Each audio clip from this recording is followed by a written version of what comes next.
আগে আগে 1,67,70,215 টাকা 15 আনা 3 পয়সা। তামাশা করছো নাকি? আগে তামাশা করব কেন, আপনি হিসেবটা দেখে নিন না।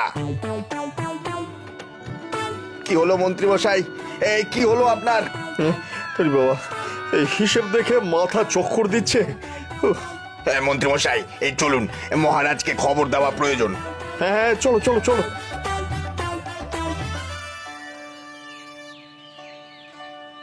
মন্ত্রীমশাই, কি হয়েছে আপনার? ব্যাপার কি? এইভাবে আসছেন যে?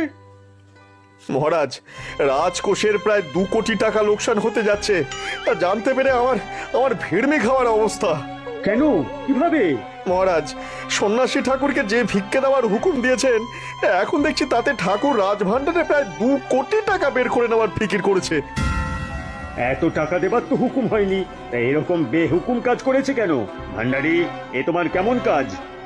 মহারাজ, এই যে হিসেবের কাগজ, সন্ন্যাসী রীতি অনুযায়ী আপনি ভিক্ষা দেওয়ার আদেশ দিয়েছিলেন, সেই অনুযায়ী হিসেব এখানে লেখা আছে।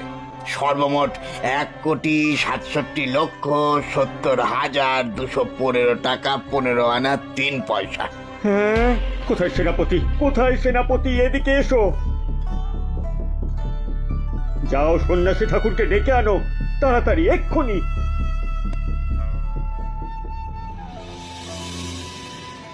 দোহাই ঠাকুর, আমায় ধনে প্রাণে মারবেন না। যা হয় একটা রফা করে আমার কথা আমায় ফিরিয়ে দিন। রাজ্যের লোক দুর্ভিক্ষে মরে, তাদের জন্য 50,000 টাকা চাই।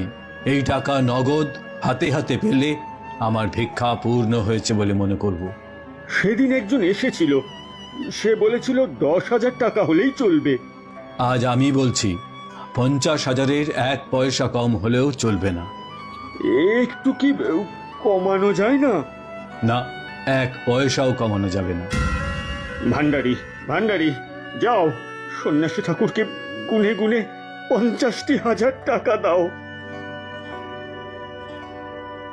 হায় হায় হায়, আমার রাজকোষ শূন্য হয়ে গেল, ফাঁকা হয়ে গেল, আমার লোকসান হয়ে গেল।